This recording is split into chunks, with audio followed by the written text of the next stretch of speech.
and he telling of his election to the Senate, and it was very, very close. And I remember calling him that night, and he says, "Well, I'm gone." That's what he said, "I'm gone." And then he finally won. And later he told a group of us at Chowder Marching about the incident. He said that his manager told him, his manager in Louisville, got a call from this guy out in the mountain country. And he said, "How's it going down there?" And he says, "Well, it's mighty close." And this guy in the mountain country, who's out in his district, said, "Well, you tell the senator we're praying for him." And he said, "You son of a bitch, you get back to stealing and stop praying." No. That's very good. It's a great story. We should tell that. I can tell that. Absolutely. Oh, I'm going to tell it. And I'll say I'll say SOB. Yeah.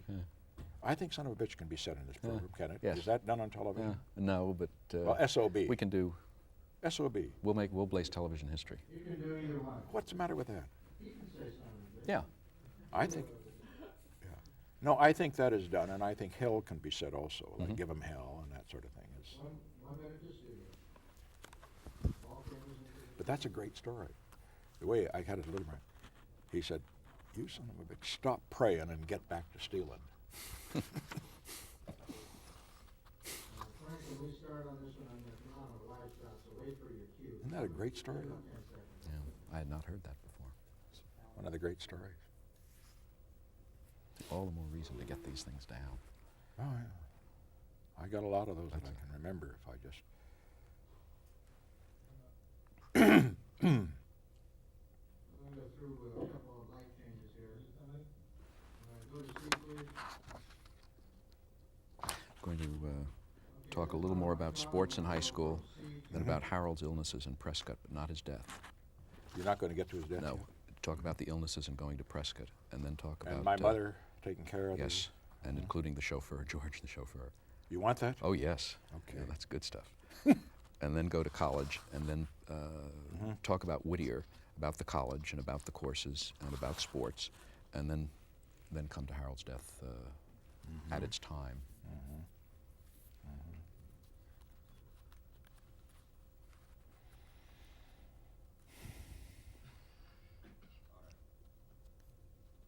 And that you had to quit high school football because of that's what I'll come in on. That because of the having to go fear and get X-rayed. tuberculosis. And, Well, actually, I can say this: that they did find a scar on the lung. But it was I from had pneumonia at 2 years yeah. of age.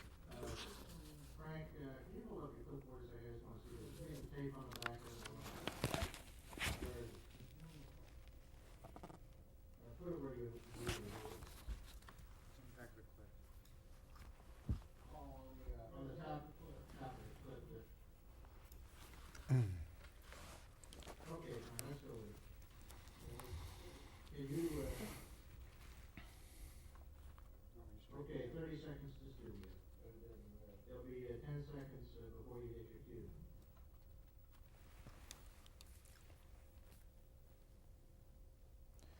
That Arthur was a handsome child, wasn't he?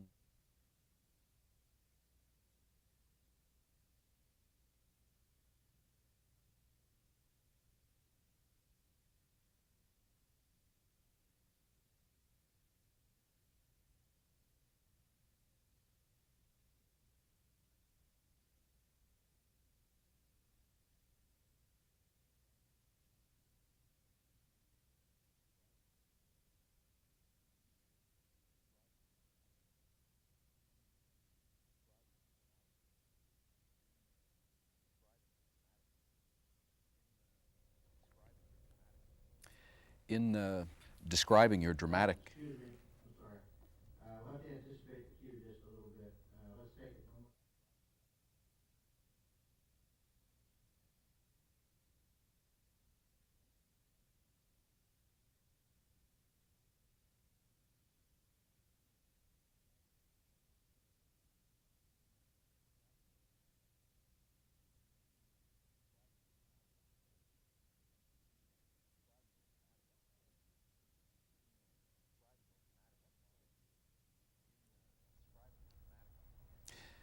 In describing your dramatic debut, you mentioned your girlfriend, Ola Florence Welsh. What? Excuse me, I'm sorry. I have to take this cue. I've got to cue him earlier. We've got a problem here. One more time. Yes. Okay, fine. When you feel the light change, Frank, you can start to talk. That'll anticipate it, solve the problem. Okay. Okay? Here we go.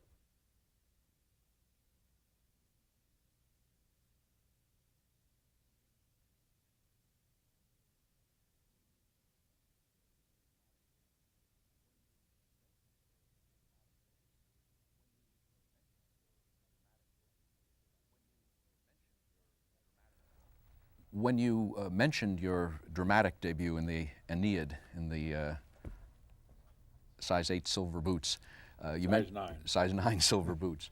You mentioned your girlfriend, Ola Florence Welsh. What did it mean to have a girlfriend in Whittier, California in 1927 or 8? What did boyfriends and girlfriends do? Well, they didn't do what they did do today. For example, you go to the movies, miniature golf. There were the very simple things. Sometimes you go to the beach, you go to the mountains. No drinking. In our case, no smoking. Needless to say, no pot, drugs of any sort. Dancing, we learned to do that, me reluctantly. She was a very good dancer. But we had a good time. We had a good time. Were they affectionate attachments, or were they just friendships? Oh yes, they were quite affectionate. Yes, that was despite the difference in years and customs and so forth. Affection was just as great in those days as it is now. Was her family a Quaker family? Oh no, her family were Episcopalian, and her father was the chief of police. Not the chief; he was acting chief of police, the captain of police actually. And they had come from Tombstone, Arizona, where he had been chief of police. He was a very well-read man. He was particularly interested in psychiatry and Freud, and used to talk to the two of us about the subconscious and the unconscious, et cetera, et cetera. I never took psychology in college, but I learned to read about it because of the influence of the man we called Captain Welch. That was very advanced at the time, wasn't it, to be reading Freud then? Yes, it was not only advanced, it wasn't done very much in Whittier. Maybe that's one of the reasons they never made him chief of police. You, at this time, you were active in sports in high school. The high school had a big swimming pool and I think tennis courts. You played water polo, you ran track, and you also played football, but you, in the, what was the 130-pound middleweight squad, but you had to stop because of when Harold contracted tuberculosis, the health of the other brothers was looked at. Well, as a matter of fact, just to put my sports achievements in the proper context, I went out for everything. I went out in addition to football and basketball. I went out for track. I did make the water polo team. I learned to swim, fortunately, and that's something that has served me well through the years since then. But I was not that good at athletics. I wasn't big enough for football. When I went over to Whittier High School after 2 years at Fullerton, I was big enough, at least, I no longer could play for the 130-pound team. I weighed about 150, so I wanted to go out for the varsity, and I took a suit out and was ready to go out and was looking forward to it. And Dr. Coffin, who was our doctor for Harold at that time. An unfortunate name. That's right. Dr. Coffin examined Donald and me. He found in Donald's case, unfortunately, incipient tuberculosis, and Donald had to go to Arizona for 1 year with Harold before he recovered from that. Fortunately, he had no consequences. In my case, to my consternation, not because I feared it, but he found that I had a scar on the lung, and therefore he advised against continuing football. Well, I turned in the suit. I remember it was a very difficult thing to do. So that was the end of my football career, but I took it up again when I went to Whittier College, when I went out for football for 4 years. Made a letter only in my first year when we had only 11 eligible men and they had to play me. at this time in high school, you were active in debate. The scar, incidentally, was because I'd had pneumonia when I was 3 years of age and almost died. And that scar is still on my lung, but it's no problem. Excuse me. A couple of the debate topics, it interests me to see, not so much in high school, but in college. I know the subjects that you debated and that you researched, formulated opinions that you've carried on through. I think in high school, the subjects weren't as earth-shaking. One had to do with insects, and one had to do with renting. Well, in fact, let me tell you, that was in grade school, not even high school. In grammar school, the boys debated the girls, and I remember it to this day. It was a real competition, and it was always difficult thereafter. That's one of the problems I had with Helen Hagen Douglas. You just can't really be as effective in debate when you're debating a woman, let's face it. And so I'd had experience at an early point. The two debates I remember that we had, one was it's better to rent than to buy. And I had the affirmative of that, the boys did. And I felt very badly about it because I thought that owning a home was the best thing on earth. And I talked to the old man about it. And he gave me very good advice. As I said, he was very competitive. And he wrote something out for me. And I used it in the debate. It was very effective. He said he laid off of the issue that, of course, the other side would use, that you should own your home because what does it mean spiritually and all that sort of thing. And he just stayed right on the economics. He said, when you own your home, you have to pay for repairs, you have to borrow money, and then you have to pay the interest on it. If you lose a job, then you lose the home, and therefore it is a very great risk. Much easier, he said, and better to rent. Then the landlord has to make the repairs. If you lose your job, you just move on and leave the landlord holding the sack. Well, it was perhaps a little bit frivolous to attack it that way, but we won the debate on that particular issue. The other one was tough too. It resolved that insects are more beneficial than harmful, and we had the positive of that, or the affirmative. Well, my God, when you think of things like mosquitoes and all the other terrible insects, flies, how could you possibly say that they were more beneficial than harmful? But I knew that my Uncle Tim, of course, was an expert on this. And so I went over to see him. He was the entomologist. That's right. He was an entomologist. He was always out in the family reunions with wearing his glasses and a hat and going around catching bugs or butterflies. He had the greatest butterfly collection in all of California, incidentally, a famous one. Anyway, I said, Uncle Tim, I says, what about this? He says, oh, you got the best side of it. And so he told me that, sure, there were some bad insects, but he said, on the other hand, in order for plants and trees to grow, there must be pollination. There cannot be pollination without insects. And plants and trees exude oxygen. Without oxygen, we would all suffocate. Ergo, if you do not have insects, you do not have plants and trees, you don't have oxygen, we'll all die. Well, I'm oversimplifying what a great entomologist told me, but we won on that issue too. So I learned very early, go to the experts. Do you think that the changing times, that it is possible today for women in politics for a man politician to debate a woman on the substance of the issue, has that It's difficult. Has that changed? It's quite difficult, actually. I know that in these days women insist on ERA. They want not only the rights but the responsibilities of men. They want to be drafted into the armed forces if men are drafted into the armed forces, and carry a gun if men do, and so forth and so on. But that ethic, which we grew up with, I did at least, I think it carries over a great deal more than we think. And after all, women are different. Oh, sure, they compete equally now. When I went to law school, there were only 3 women in my graduating class out of a graduating class of 30. Now a third of all the law graduates are women. Television, for example, women have come into their own, and so forth. And in politics, they haven't yet reached the numbers and the proportions that they do in the law, but they will eventually. The difficulty is that when a man does meet with a woman, he's at a disadvantage. Let me give you one example to prove it. in my meetings with Golda Meir, she would come in to see me, and I remember so well that the first time we met, we posed for the photographers and so forth, and she was all smiling and graceful and so forth. As soon as they left the room, she crossed her legs, lit a cigarette, and said, "Now, how about those planes that you promised and we haven't gotten?" It was all business.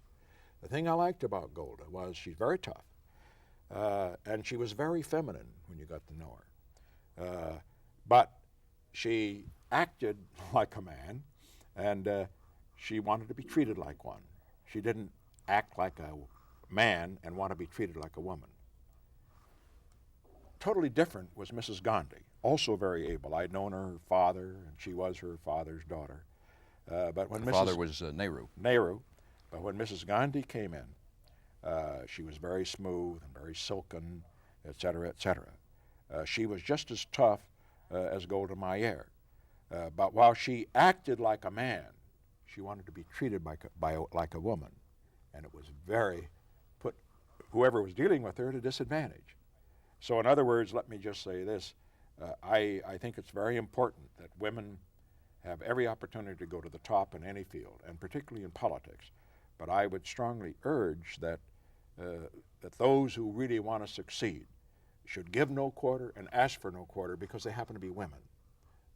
I think men, however, are always going to treat them as women, and that's the way it should be. Do women make as good politicians as men? They can be very effective, very effective. Margaret Thatcher, for example, Claire Booth Luce, I'm thinking of some that I've known, Mrs. Gandhi, certainly Golda Meir. They can hold their own with any man that I know, no question about it. Why are there so few comparatively? Why is it, though, that you can number on a couple of hands the women who have risen to the top in politics? Because the revolution has occurred so recently. I know, for example, that Paul Johnson in the book The Offshore Islanders makes the point that the revolution in terms of bringing women into politics has not gone as fast as it should. This was, incidentally, that book was completed, his book, the great book, before Margaret Thatcher was elected as prime minister, or became prime minister after winning the election. Her party won the election.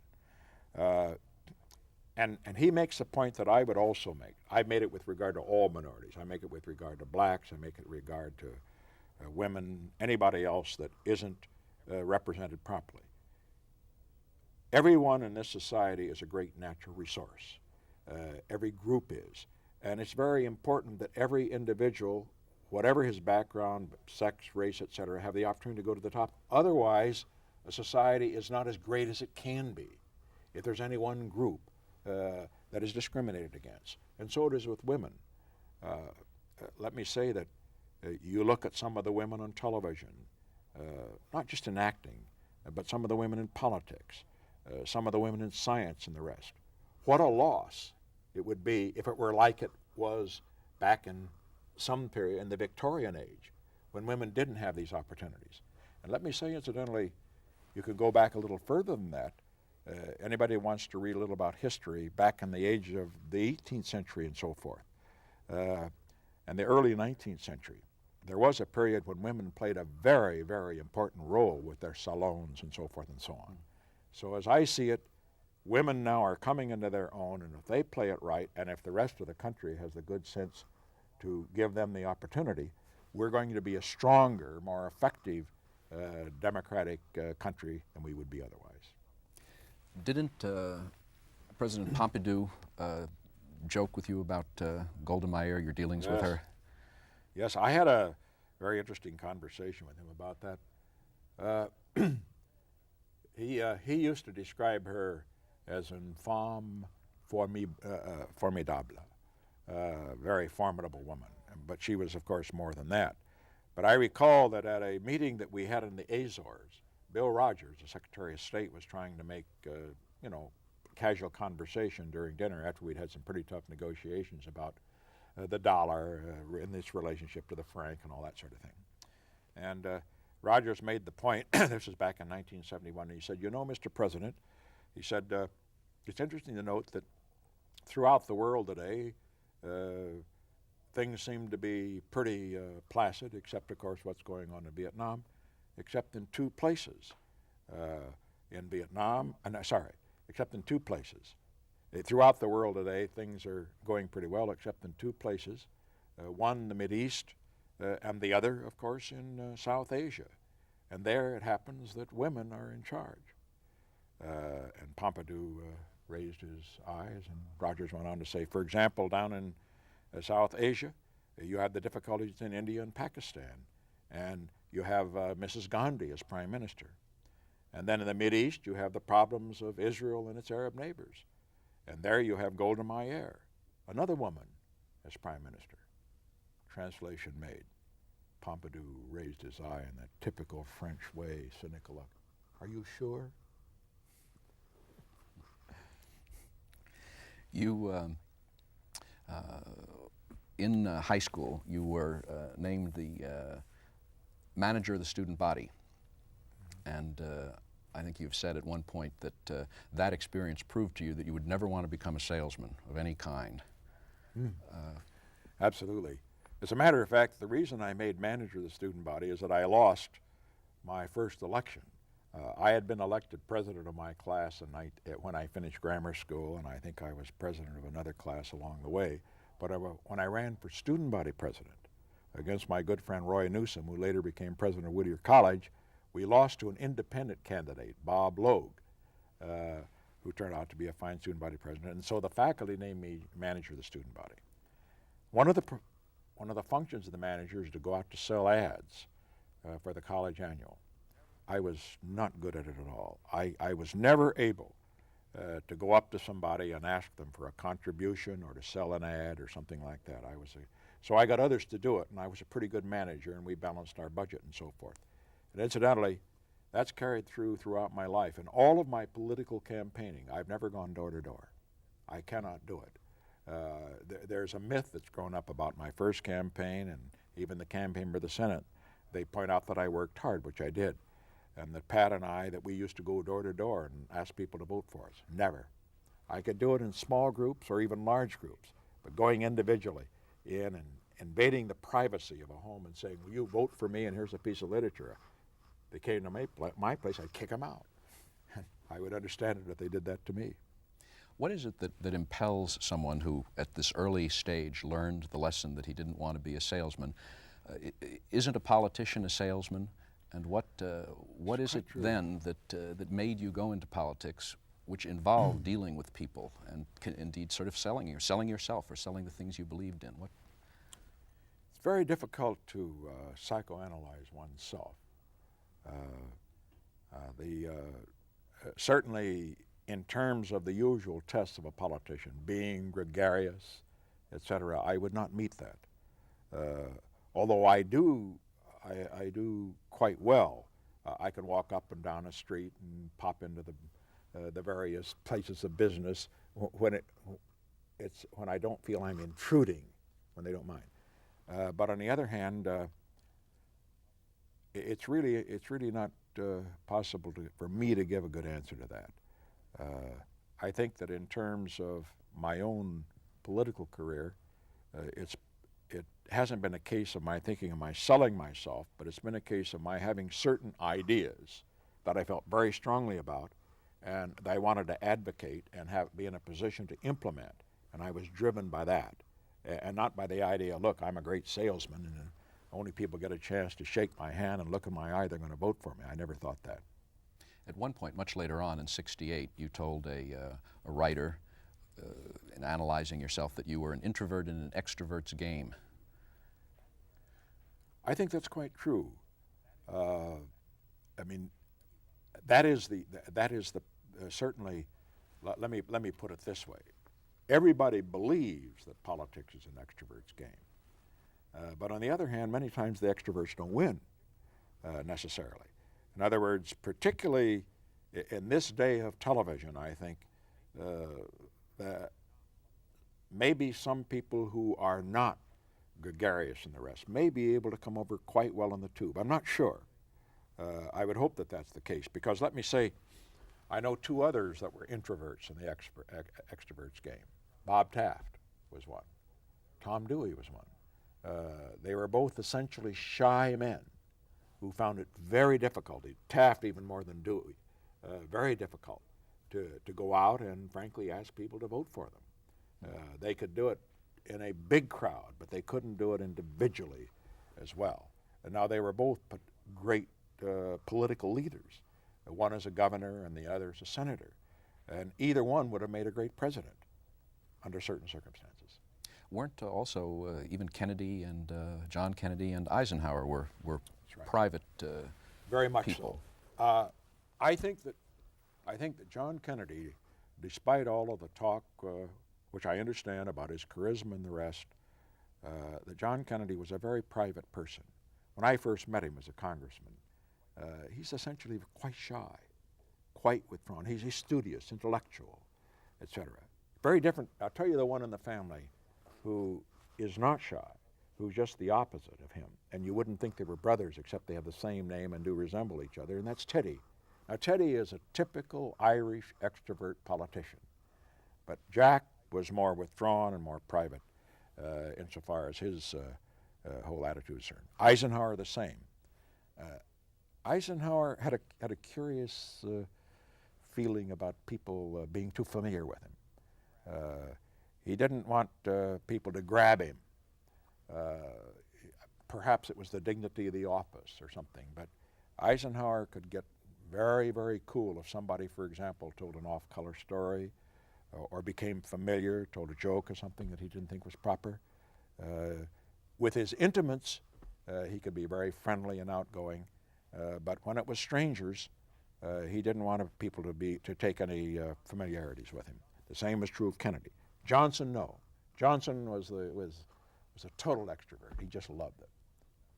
You mentioned once about Eisenhower in along these lines that when you first went to see him in '52 after you'd been nominated to meet him at the Blackstone Hotel, I guess, you came in and you didn't know what to call him, that you had called Hoover Chief. Yes. Yes, I remember that very well. And I remember that when I went in to see him, and I said, well, let me see. When I went in to see him, he shook my hand and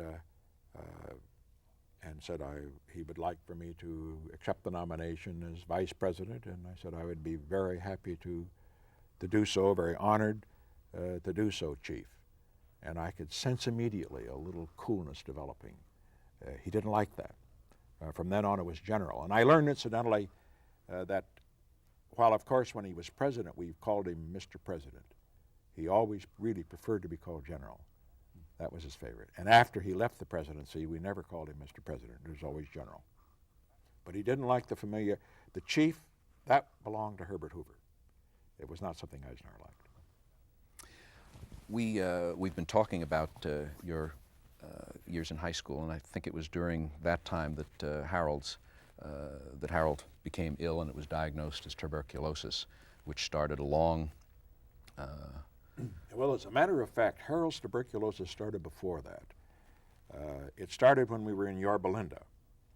And incidentally, it may have come for a reason, in retrospect, that had to do with my father's attitude toward raw milk. My father had a thing about raw milk. He thought pasteurized milk, he says what they do, they take milk, they heat it up, it's all dirty and filthy, and then they sell it to you because it's been heated.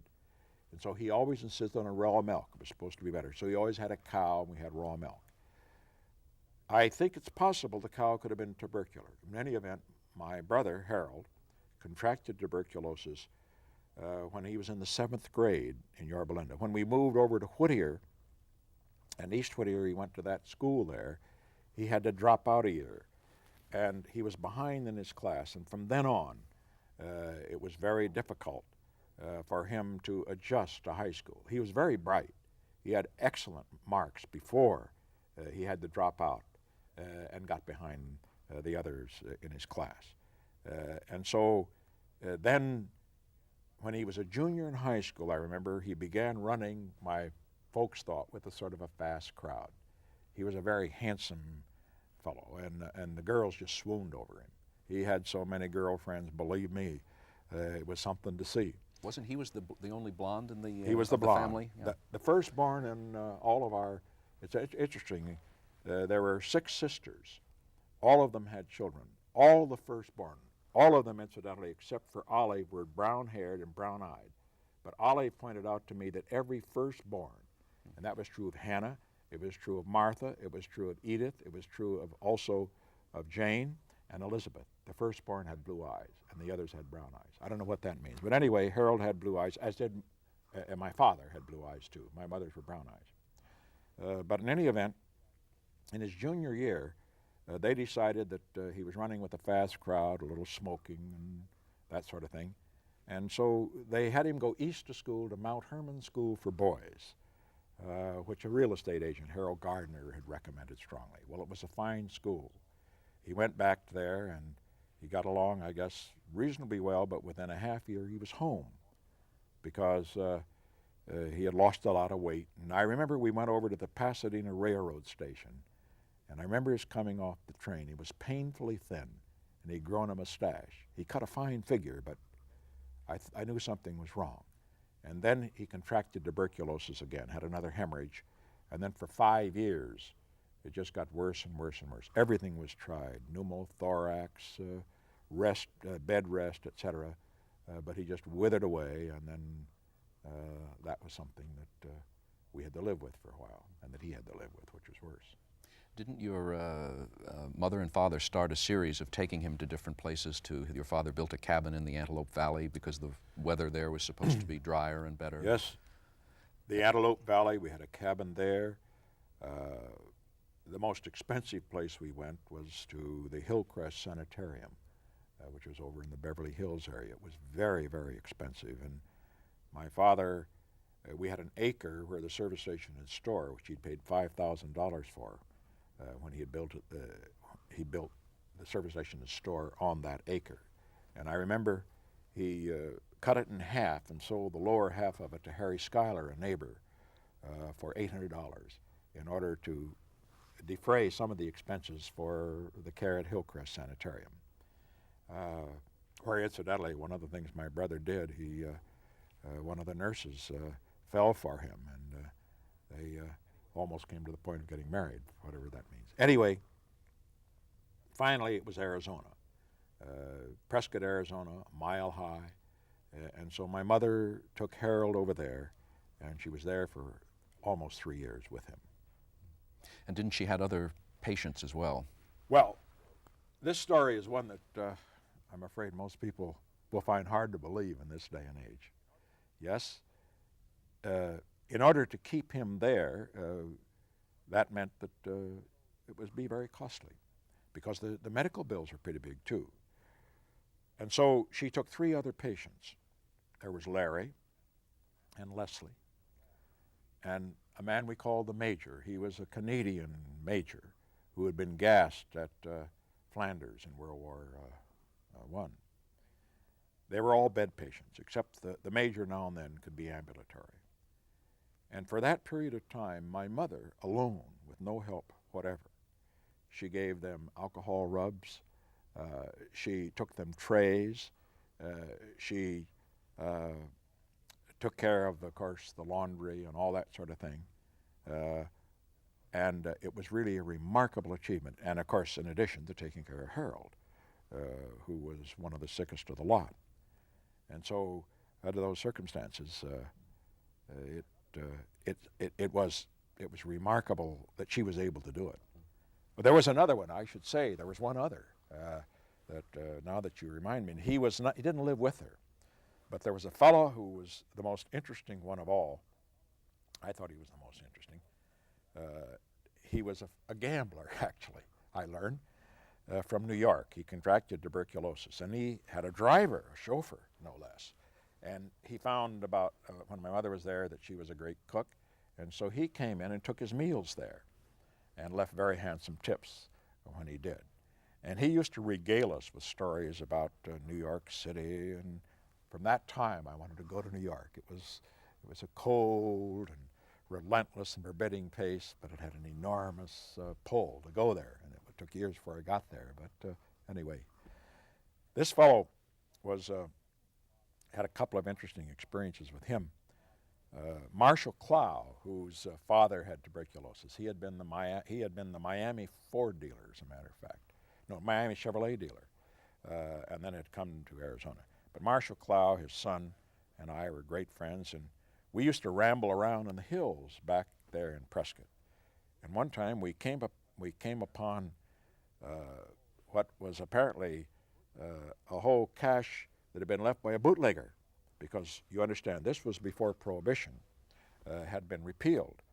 And so we found these 12 bottles, and we didn't know what to do with them, and we weren't sure what it was, so we took it to our friend from New York who was there for lunch. And we said, we don't know what this is. And he says, could you tell us? And he says, oh, yes. He says, let me ask George. George is a chauffeur. He'll drink anything. He'll even drink ink. That's the last we saw of the 12 bottles. Well, the sad part of the story is that that was 1928, and that was the year that Al Smith ran for the presidency. And this gambler bet everything on Al Smith. And he wrote to us in California, to me in California later, right after Smith lost. And he said, well, Smith lost, I lost the car, and I also lost George. Didn't you would go and visit on during the summers and on certain weekends? Must have been a very long and tortuous drive. Well, as a matter of fact, we didn't go on weekends. No, it was a 14-hour drive. That was before the superhighways were in, and it was, except for a very, very short stretch until you got down to Indio, it was all dirt road. And we drove over. I'd spend the summers there, and we drove over at Christmas time and sometimes Easter vacation. And I remember it was quite expensive, we thought, because at that time we had to keep up to both places, and my father did all the cooking, incidentally. I remember that every Sunday he used to make a marvelous pot roast. He'd take a pot roast and he'd put onions and carrots and potatoes around it, and that was our big Sunday meal. And he was a pretty good cook. But anyway, in order to save money, you see, we had a service station at that time. He got a great big 25-gallon, or I guess 30-gallon can, and put gasoline in it and carried the gasoline with him across, because in Arizona the gasoline was about 7 or 8 cents higher than it was in California. And California at that time was 15 cents a gallon. In Arizona it was 28 cents a gallon. You imagine that. I remember the irritation, though. He had to stop at a service station on an occasion to get air in his tires. And the guy that owned the station was so furious at him. So he proceeded to buy a couple of candy bars or something just to put him right. In Prescott, when you would go there for the summers, you worked. You yes. plucked chickens at one point, and you cleaned a swimming pool. And I plucked chickens, and one thing that I couldn't do, that I found very difficult, I couldn't kill them. The way I did this fellow that we did it for, the market, he would wring their necks, and I couldn't do that. And the other one, another way that we could kill them was to use a cleaver. And I'll never forget when I had that assignment to do it. You know, here's this chicken, I got to hit it with the cleaver. I closed my eyes and I dropped the cleaver down, and I opened them and I hit the chicken right in the head instead of in the neck, and I had to do it again. And I just, from that time on, I said, no more chicken plucking unless somebody else kills them. Oh, I also cleaned swimming pools, but the most fun, they had what we call the Frontier Day celebration in Prescott. They still have it. It's a rodeo. And then they called a Slippery Gulch. Slippery Gulch, they had gambling. Wasn't legal, I guess, but some way in Arizona was sort of a wide open place. And I was a barker for a Wheel of Fortune where we gave away hams and bacons and other prizes. I could yell it out, come on, do this or that, and people would buy chits at 10 cents each, and then they could win a ham or bacon and so forth. And I remember my grandmother, she was in her 80s at that time, coming over on one occasion, and she, of course, didn't believe in gambling. And so I said, look, grandmother, you got to do it just one time. And believe it or not, she won a ham. And boy, did we enjoy that ham. even though it was perhaps gotten in ways that she wouldn't appreciate. Didn't you say that at one point your mother, who also disapproved of gambling in Whittier, was tempted by the food at a movie raffle and sent you off to see the same movie a couple of times? Actually, the way it was is that at the movie there was a raffle where you won a money prize. And the money prize was very significant, and it would keep piling up. It was started at $100 and then $300 or $400. Well, it was down in La Habra, and my mother went to see the movie. We didn't go to many. It was a clean one.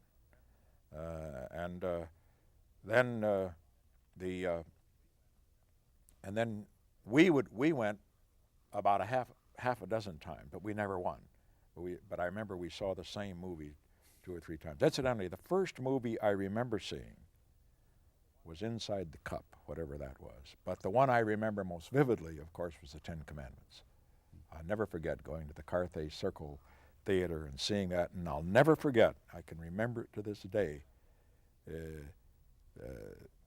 the impact on the audience of a movie. Another one that I saw, which made a very great impression on me, was All Quiet on the Western Front. And on that one, that was at the Carthay Circle Theater in Los Angeles. On that one, I remember when one of the scenes, very moving, you know, with Lou Ayres and the rest, and lots of killing and so forth, that women, a couple of women, got up with crying and left the theater. And I thought they were probably those that had lost sons in World War I. As you say, your mother was gone with Harold in Prescott for 3 years or more. Some commentators or observers have written that you must have, some psychologists have written, that you must have felt bitter or resentful or very disappointed that she left you for such a long time at such a crucial time in your development. It's fatuous nonsense. You know, these psychohistorians are psychos. That's all I can say about them. Well, that's so ridiculous. They don't know. I guess it's because perhaps they must have had unhappy childhoods. Because basically, our family was so close. We were rooting for Harold, and we would have done anything, any of us, for him, as he would for us if he'd been able. And we all thought, Don and I and the old man, we thought my mother was doing the right thing, and we were just sorry it didn't work out. Do you think your personality or your temperament is different because your mother was gone for 3 of these formative years and you were in an all-male household? Does that make any difference in the long run? No, you have to remember too, though, that in this period of time, although my mother was there, my grandmother was still living up just a few blocks away from us, or a couple of miles, I should say. My Aunt Ollie was there. We saw Aunt Edith on occasion. The family was always rallying around. No, we didn't lack for feminine company, if that's what people are raising. And in fact, too, my mother was an extraordinarily good letter writer. She must have written us at least once a week, and they were beautiful letters. And we, in turn, wrote to her. And Harold, of course, would write. You know, a curious thing, speaking of letter writing, he had like my grandmother, he had a gift for poetry. He wrote to my mother in poetry a great number of times. And she kept those letters, most of them, I guess, or virtually all of them. And I remember that she always felt that they were very important. Didn't she carry them after he died? Didn't she carry them with her? Yes. Well, yes, now that you mention it, she did. She had them in her purse. And what happened was really tragic. At the time that Tricia was born at Murphy Memorial Hospital, my mother was up there to see Pat and, of course, to see the baby. And she'd parked her car in the parking lot. And even there in Whittier, there are thieves. And a thief broke in, and she left her purse in the car, took the purse. The letters from Harold, the last one she had received, about a half a dozen in his handwriting, were in the purse. She never got the purse back. That was no great loss. Wasn't much in it. But the letters were, of course, priceless. And she carried them for 16 years. And she'd had them for 16 years because he had died in 1933. And this was 1946. That's right. Did you consider going, when it came time to go to college, did you consider going east to college? Yes. In fact, I received an award from the Harvard Club of California, which will probably irritate many of my friends who did go to Harvard, but I received it as the outstanding male graduate of the class of 1930. And the award, incidentally, was quite interesting. It wasn't a scholarship. It gave you the opportunity to apply for one. But they gave me a biography of Dean Briggs. Dean Briggs was the dean of Harvard, and he was the one that was the first dean of Radcliffe. And I read that biography from cover to cover, incidentally, but I didn't end up at Harvard. And then also our old friend, the insurance man, that I referred to earlier, had gone to Yale, and he wanted me to apply for the Yale scholarship that was available in Southern California. But the difficulty with doing either, that I knew we might get a scholarship, but I knew I couldn't afford to go. So I decided to go to Whittier and to stay at home, and they needed me. They needed me in the store. This was before Harold had died and so forth. There was no way no, I'm sorry. And they needed me at that point, so I decided to stay there. No, that was before strike. Let me go back. After all, Harold, of course, was still sick. This is the time when the medical expenses were enormous, 1930, 31, 32, 33. And so I decided to stay home, and I had no regrets. How would you be a different man today if you had gone to Harvard? Oh, let's see. I would probably have ended up in a New York law firm early on. I think I would have been competitive at Harvard. I was competitive at Duke. Of course, it wasn't as big a school as Harvard, but it was highly selective. There were 25 Phi Beta Kappas in my first year class at Duke. All had scholarships, as I did. And I think probably had I gone there, I would have.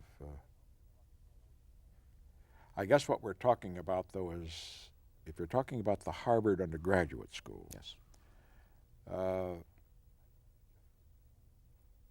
I would have adjusted to it pretty well. I think I would have gotten by reasonably well, but would probably have stayed in the East. Would certainly not have gone into politics. So I think all the Harvard people probably would, many of my friends from Harvard, because I have some who are supporters, but those who are not supporters, say they wish I'd gone to Harvard because then they wouldn't have had me in politics. One of the reasons, as you say, that you had to stay at home was to work in the store. And I know you had taken over the vegetable department at that point. What did that involve in terms of your school day and your work day? But it just added to it. I got up at about 3:30 or 4 o'clock in the morning, and we had a truck, not a very big one, a panel truck, and I would go over to the market, the vegetable market in Los Angeles. We pick up the fresh things there in season. There would be apples and grapes and corn and cucumbers and what have you. And you'd have to bargain with the people. I liked those people too. I remember, incidentally, those mornings were so cold, and often they'd have a great big tin, a barrel, and they'd have fires burning in it. You see them, from the wood, and we'd all stand around there and talk about everything from the price of fruit to what was going on in the other parts of the world. And then you'd come back and prepare I come back. Oh yes, I come back and then display the stuff, and I always appreciated since then. Every time I go into a supermarket these days, I look at those fantastic displays, and I have great admiration for those that did it. Later on, incidentally, I should point out that those who did take over the market after I left was a Korean family, the Packs, and they did a fantastic job. I was very fortunate, really, in Yorba Linda and also in East Whittier. All of us were fortunate in the family to have known and gone to school with such a wide variety of people. I remember from Yorba Linda, I can remember very vividly a girl in our class. She was Japanese. Her name was Tomika Dabasha, and she was so smart. Her parents ran a truck farm. I remember, too, a Mexican family, the Lauros, and there was Tony, a very handsome boy, and then two twins, Jesus and Alexandro, and we used to play a great deal together. I remember the Japanese, of course, as I've mentioned, and also I particularly recall the Koreans. And then, of course, at Whittier College, Whittier being the kind of institution it was, we had two of my closest friends were Nate George, a great sprinter, and Bill Brock, a great fullback in our football team, who both of whom were blacks. So I think the very fact that we grew up in that kind of a community where there was just no feeling of race, as a matter of fact, you appreciated the diversity, was a very good background for all of us. Did you had a brief stint working at the butcher counter, I believe. I wasn't good at that. I've already indicated that I wasn't very good, for example, when it came to killing chickens. I just couldn't do it. And frankly, I wasn't good. You have to use a meat cleaver on pork chops. And that's just not my bag.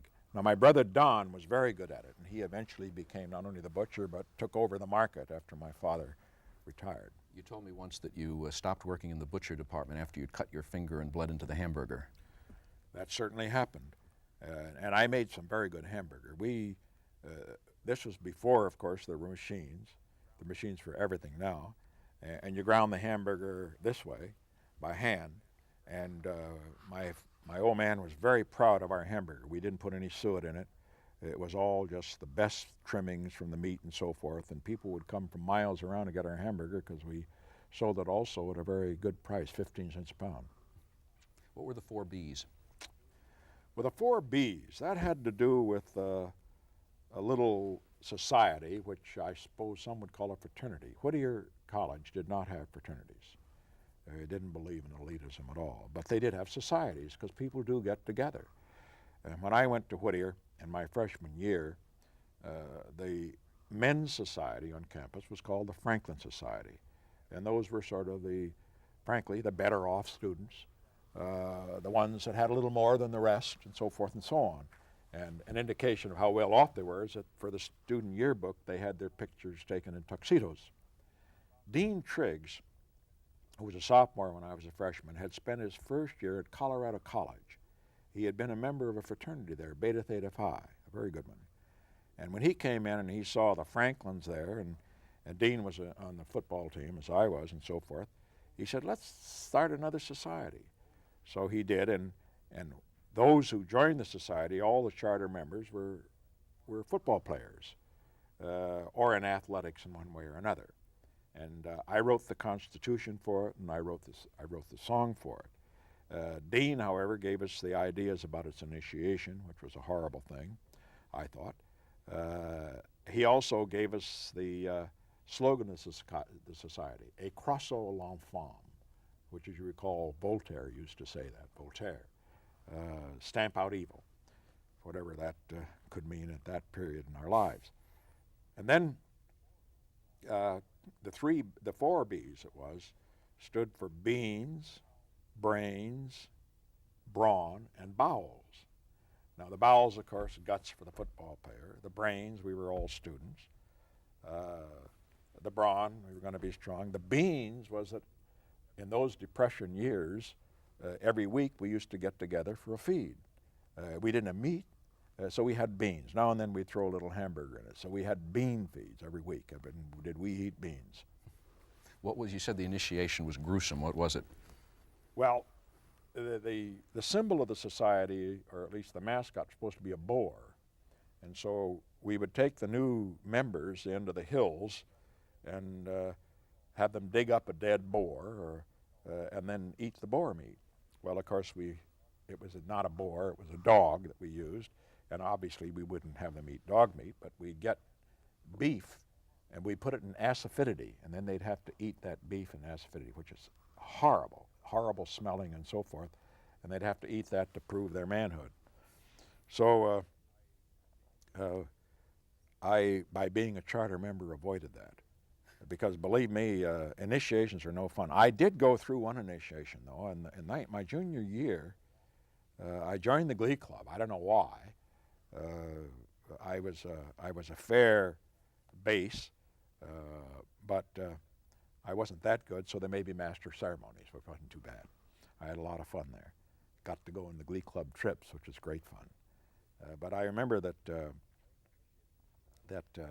when I was initiated in the Glee Club, they had another, I thought, rather crude kind of custom, and that was you'd have to first take off all your clothes, and they had a huge cake of ice there, and you'd sit on the ice for a while, and then they'd take a big paddle, you'd get up and slap you over the rump, and then they'd say sit on the ice to cool off, and then you'd get up and they'd slap you over the rump to warm up. Well, by the time we'd gone through that a while, you were pretty tired, and I got so tired I got pneumonia. And I was knocked out for at least a week. My mother was out of her mind. My father thought we ought to sue them and so forth. I said, forget it. Say nothing. So I went back, and we had a great time thereafter. But I was glad I didn't have to be initiated into the Orthogonians. That's the advantage of being a charter member of anything. You've said that at one point that the thing you didn't like about the fraternity was the knock sessions. You see, not having been a member of any other fraternity, I don't know how it was at Beta Theta Phi, but Dean Trigg said that the system would be that we'd all sit around in a group, in a square, we called it, and then we would have the Orthogonian meant square, and we'd all sit around, and we'd have a knock and boost session, and you go right around the table, and there'd be about 25 of us, and each fellow would get up and say, I have a boost for this guy for it, and I have a knock for him because I didn't like what he did in the classroom the other day, or he's been making eyes at my girl, or what have you. I thought it just really turned me off. I couldn't do it. I've never knocked anybody, incidentally, at that one. I could give them a boost. But what I didn't like was the fact that it was such an invasion of privacy. I know these days that is the proper therapy for alcoholism, for psychiatric problems, et cetera, to have this laying on a couch or discussing all these things and so forth and so on. No way for me. I could never do it. Which of the professors do you remember? I know that Whittier, because it was a Quaker school, had a very tolerant and very sophisticated faculty at that time, more so than a lot of other similarly small schools. Which professors, if any, stand out in your mind as having influenced you? It was really an exceptional group of professors. All the ones that I recall had doctorates. There were doctorates from the University of Wisconsin, from Harvard, from Columbia, from the University of Pennsylvania.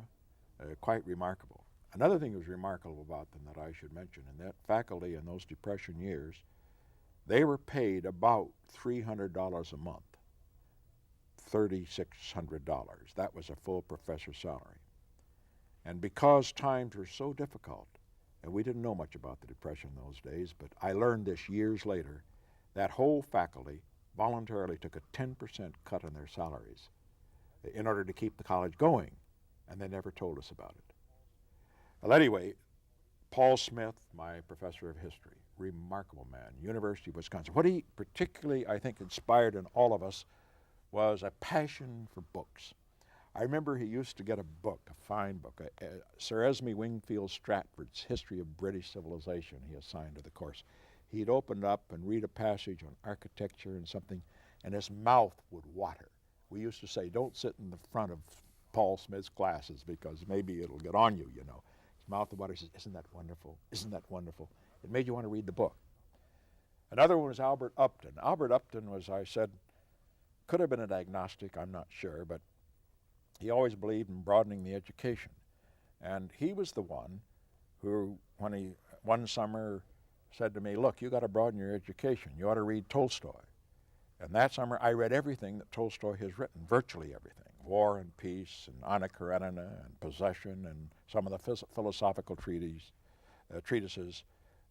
I became, frankly, a Tolstoyan, which is very easy to do because nobody can read Tolstoy without being deeply moved. What is a Tolstoyan? A Tolstoyan, in my case, meant a belief in the individual and his importance, a belief in freedom, but particularly a passion for peace and goodwill for all people. That's what I saw as a Tolstoyan at that point. Didn't Upton at a later point have some fun with some reporters that came to interview him, Yeah. deferring to a portrait of yours?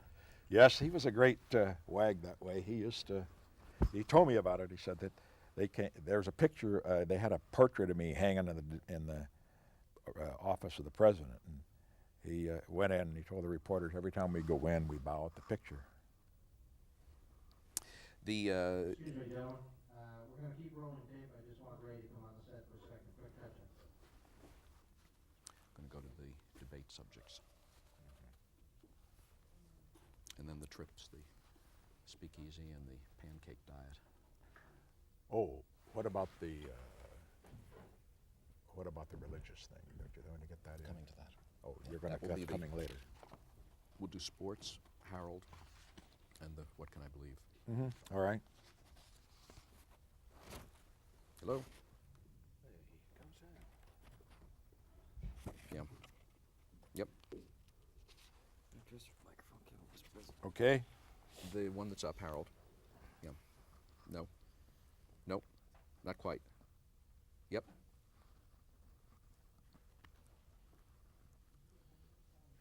Right. Was this a 90? Okay. Thank you.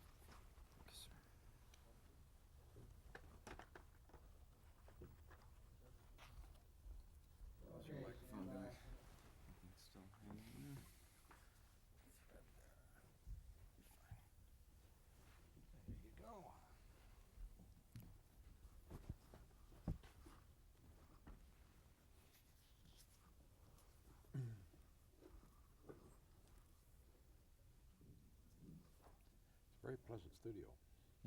Yes, it's nice. Spacious. The set worked out well as well. Yeah, I don't watch sets much, but it looks nice.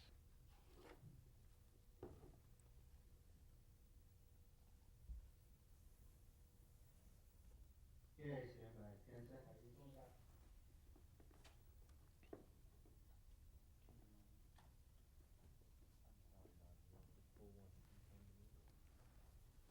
Chief Newman, Yes. want to say a word about him?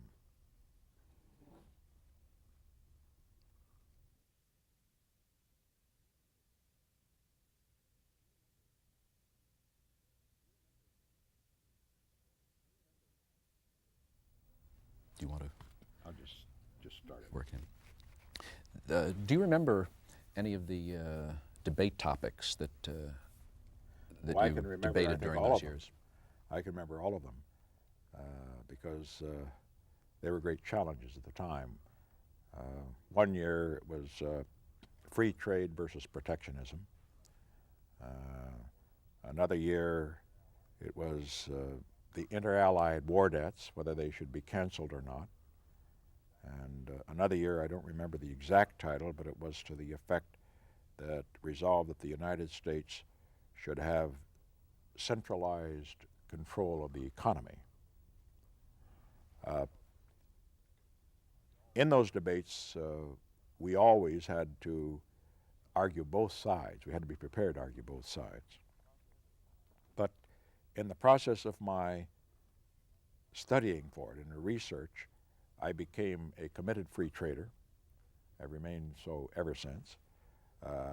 I became certainly an internationalist. I was thoroughly convinced that the inter-allied war debts should be canceled. not simply because the Allies had taken, and I made this argument very strongly, because they had taken far greater losses than we had, but because I thought in terms of our own economic progress, it was essential to get their economies back on a solid footing.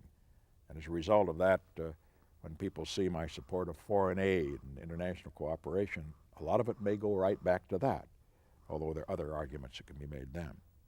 The other one, the centralized control, is the only time that I can remember that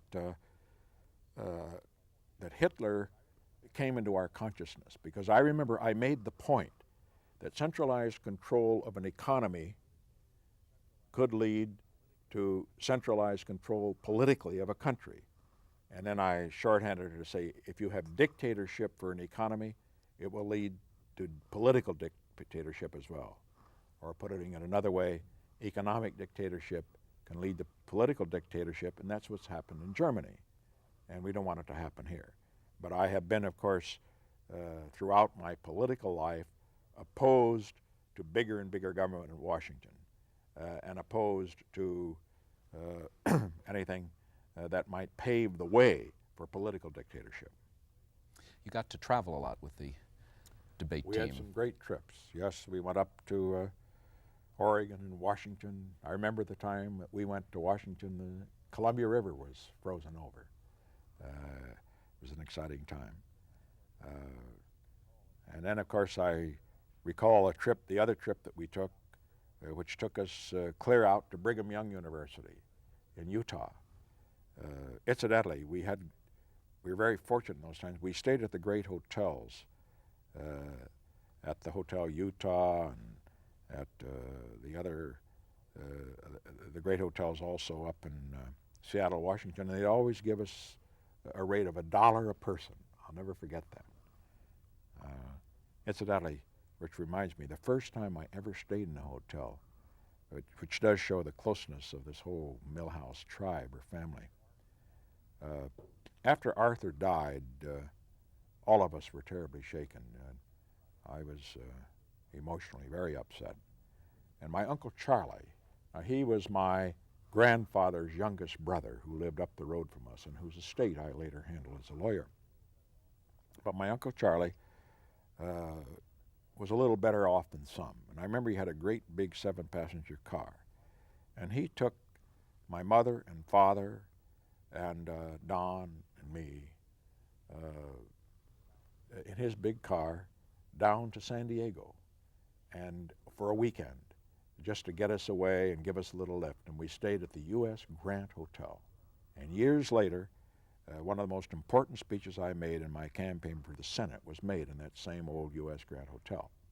But be as it may, with debate, on these debate trips, the most vivid memory I have of the one in 1933 was that as we were traveling from Utah to our last stop, which was to be at Arizona State at Tempe, we got snowed in at Cameron, Arizona, on the rim of the Grand Canyon. And for 4 days, we couldn't move. We didn't have any money, so we ate one meal a day, pancakes, which we got for 50 cents. And so we ate that at about 10 in the morning, and that was it. And then finally, when the weather broke, we went down. We had to go to make the date, and we were to get there on time. And we found, and we were told, and we had been prepared for this, that they wanted the debate very formal. They had it in black tie. And so I recall that we had to change into our black tie in the car on the way down there, and we got there just in time to go on stage. And they had a big crowd, over 1,000 people for the debate, and we won 2-1. Didn't the debate trips give you your first taste of the speakeasy life? Well, I'd never been in a speakeasy before or since, as a matter of fact, that I recall. But Joe Sweeney, a very extrovert Irish iconoclast, when we got to San Francisco, we were staying at the Whitcomb Hotel. And he said, let's see if we can go out tonight. Now understand, this is in the time before Prohibition was repealed. And I remember we went into a drugstore, and Sweeney showed him a card that Sweeney had gotten from the bellhop. San Francisco was a wide open town, as we learned later. And this fellow pushed a button, and here was this whole wall with all medicines and things on swung open, and we were back in a dimly lighted room, and with a bar, and very attractive, sort of sultry cocktail waitresses there. I didn't know what in the world to order. I'd never had a hard drink before. And Sweeney said, "Get a Tom Collins." Well, I had a Tom Collins, and I must say I was more impressed, however, by just the atmosphere of the place and these attractive cocktail waitresses going around than I was by the booze. You've said that next to your father, the man who had the greatest influence on your life was Chief Newman, your football coach. What was that influence? Well, when I say the chief, I shouldn't leave out others. Paul Smith had a great influence, of course, and my professors in law school did too. Herbert Harris, with whom we studied Shakespeare, was a great teacher, and Dean Coffin and others. But the chief influenced me not intellectually, but in terms of character. The chief was an American Indian. He would have been certainly a consensus All-American if he had played at a different time, but he did play in the Rose Bowl when SC, Southern Cal, beat Penn State 14-3 back in 1923. He was proud, full-blooded Indian, never making any apologies for, never asking any quarter for the fact that he was. And the chief was always trying to inspire us to be self-sufficient, to be competitive, and above everything else, never to give up.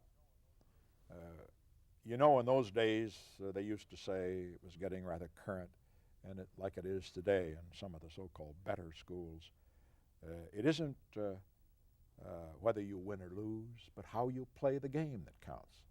And the chief said, that's all fatuous nonsense. He says, of course how you play the game counts, and you must always play fair. But it also counts as to whether you win or lose. You play to win, and if you don't win, you kick yourself in the butt and be sure you don't make the same mistakes again. He drilled that into us. And I must say I was affected, and I would say hundreds of others who came under the chief, just by the character of the man, the strength of the man. I was never any good at it, but I learned a lot sitting by him on the bench. Here's a photograph of you at that time. Does that look like a real terror? Well, it doesn't look like a very imposing figure, and I wasn't. That's for sure. The man down in the corner sitting there, however, was an all-conference tackle. That was Gibbs, 205 pounds. He was a real good man. Weren't you sort of either, didn't your career alternate between bench warming and cannon fodder? We did both. The bench warming, as a matter of fact, I did serve a useful purpose. The chief said I did, and of course he was a thoughtful man. After my junior year, I had not made the team, and I knew that there was no way I was going to make it in my senior year, and I had a lot of things coming up, and I went to see the chief, and I said, Chief, I don't think I'll come out this year. And he says, Dick, you got to come out. He said, you know, we need you for play the other teams as plays. So, and also, he said, we just need more in the squad. And then the other thing he said, also, I need you on the bench. I was kind of a cheerleader, you know. I was always, and Chief was a great believer in that. The other thing is that he is, go ahead. I had read that some of the other players used to vie to sit next to you at the steak dinners before each game that the team had. Was that because you were so popular? Well, I think probably I didn't eat the steak. Was that it? That's how they remember it. That's you right. were always so psyched up for the games, right. even though you were going to be on the bench, that you wouldn't be able to eat your food, and so whoever sat next to you would get 2 steaks. Yes, I remember, incidentally, I do remember something about a steak dinner. I mentioned Bill Brock, who was our great fullback. We went down to play Arizona I did not make the traveling squad even for that trip, but I drove separately to Arizona. And to show you how things have changed, Arizona at that time had a segregation. And the chief took me aside quietly before the team dinner, which was at a hotel. He said, Dick, I'm going to give you $5. Take Bill out to dinner, he says, because, but tell him it, don't let him think there's any discrimination. And so I took him to the best Mexican restaurant we could find, and we had a good dinner because they wouldn't let our black fellow eat with the rest of the players. How did he Years feel about later, that? years later, I asked Bill about it, and Bill said, you know, you really pulled it off. I didn't know that that's what had happened. I thought that's what you really wanted to do. So, but that shows your chief sensitivity, because they wouldn't let chief in probably down there. Maybe in Arizona they would let an Indian in, but they weren't letting blacks in at that point. And you had something else on Chief you were saying earlier. He was, well, I guess we forgot. It was at this time that when you were in college that your brother Harold died, that he got much sicker and Yes. and then died. Yeah, what happened was that he came home from Prescott finally, and it was all downhill from then on. He had pneumothorax. Pneumothorax is where you collapse the lung, one lung. But eventually what happened was they collapsed the one lung and the disease came to the other lung, and then it was all gone, and they had tried everything and so forth. And he had to know that the end was near. I remember the last trip he took. He wanted to get out of the room, which was dank there at home and so forth, and smelly with liniment and so forth, alcohol, which they used for the rubs.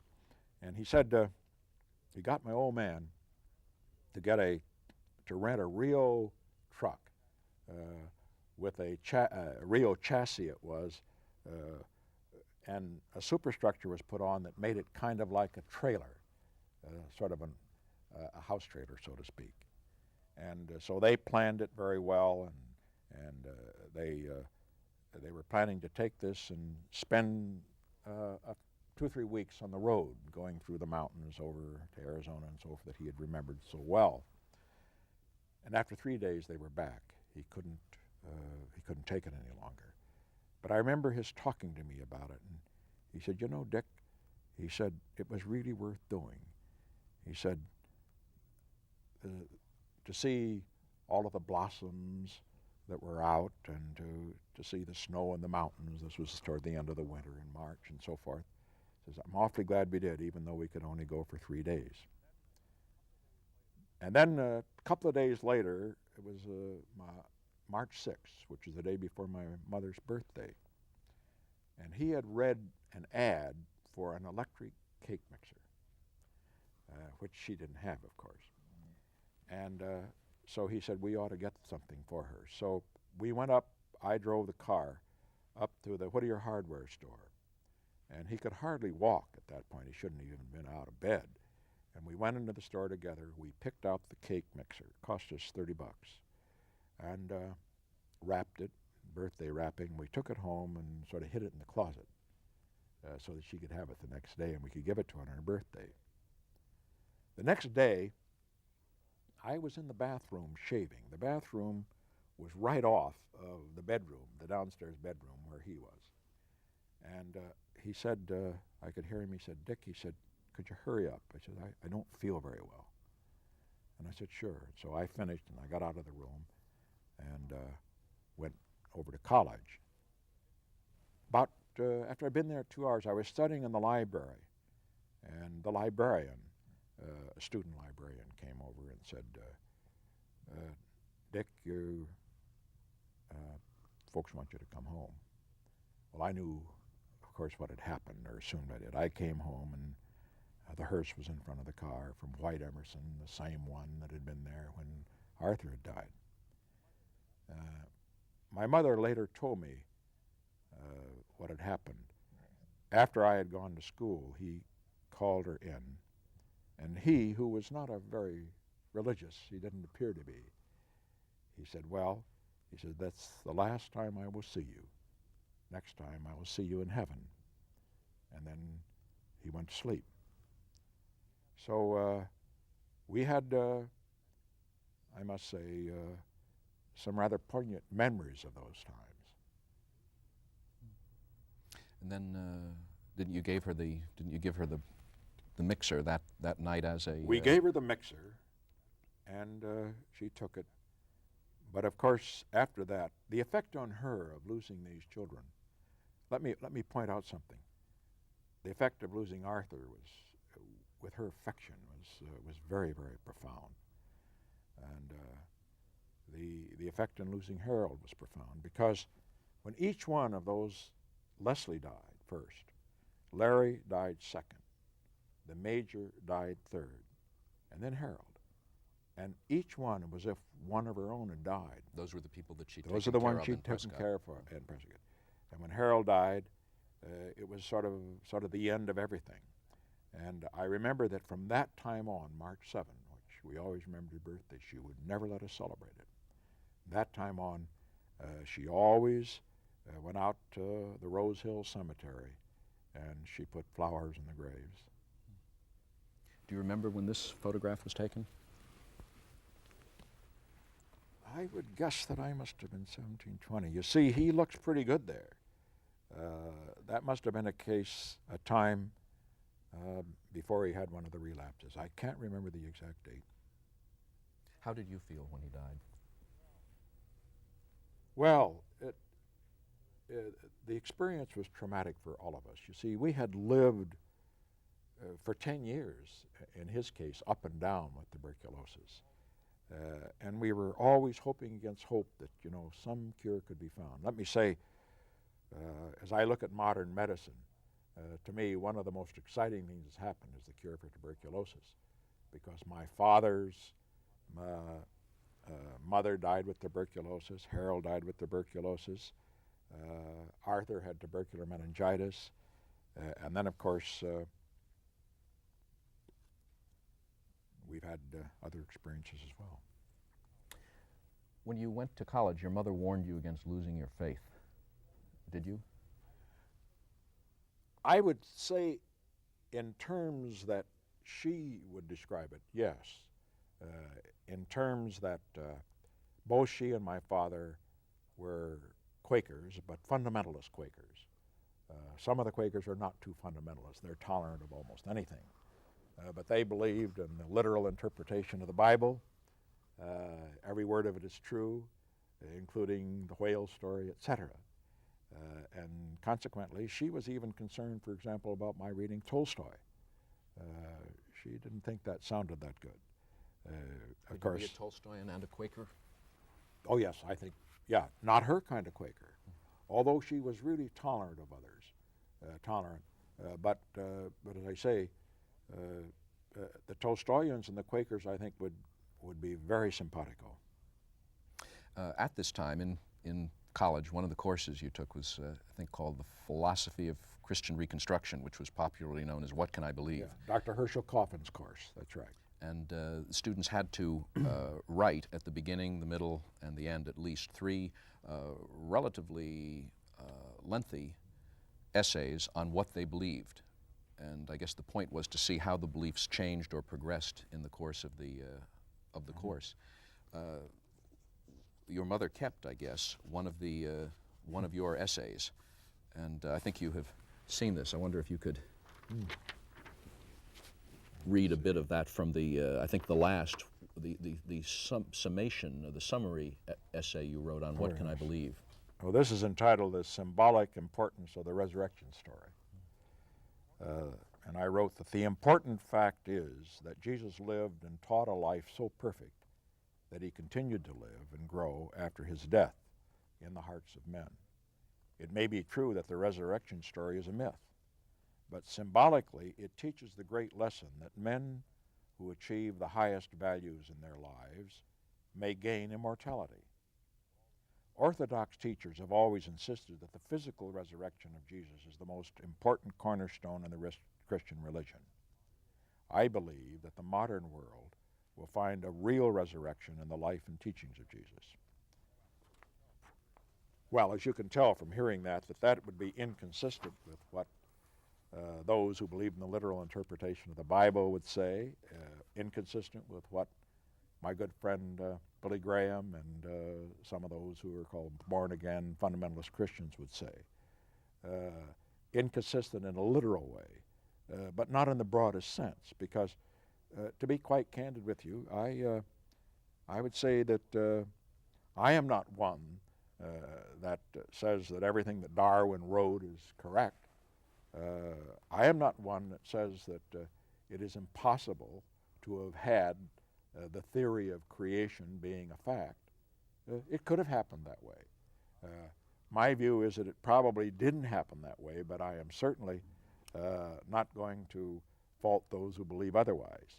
And as I see, one can be a good Christian without necessarily believing in the physical resurrection. Do you believe that there is a God who watches over you? Oh, yes. Who watches the things that Absolutely. you do? Absolutely. Oh, yes. At this time, when you were in college, your Uncle Lyle came to visit, and I know you tell the story of his wanting Yes. to see the sea. Well, I got to tell you who Uncle Lyle was. When my father's mother died, he was shunted from place to place, and the only happy time I think he had in Ohio was with his Uncle Lyle, who was his father's youngest brother. Uncle Lyle was very nice to him.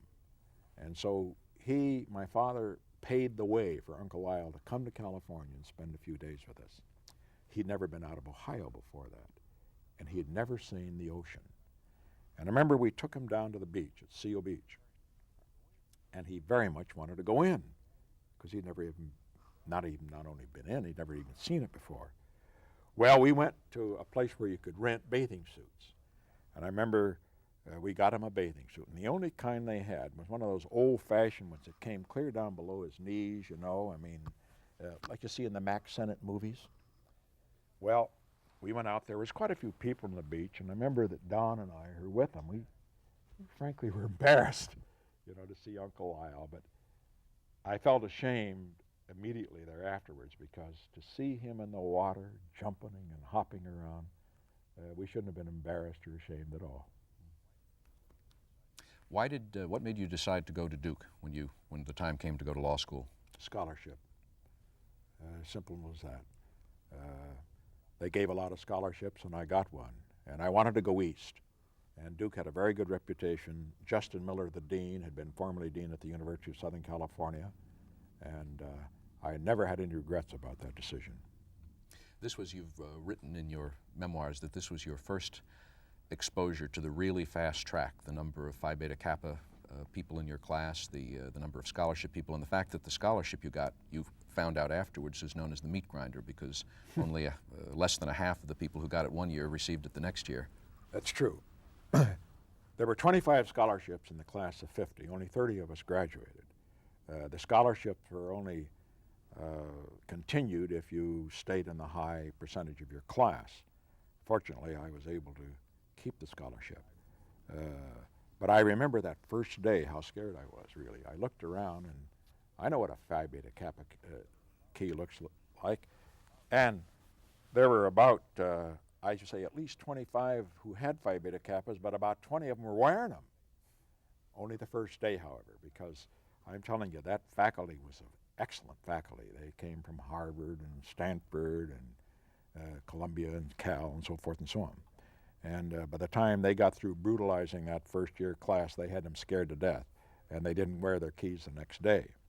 I remember one particular, Brian Bolick was the professor of property. He was a Rhodes Scholar.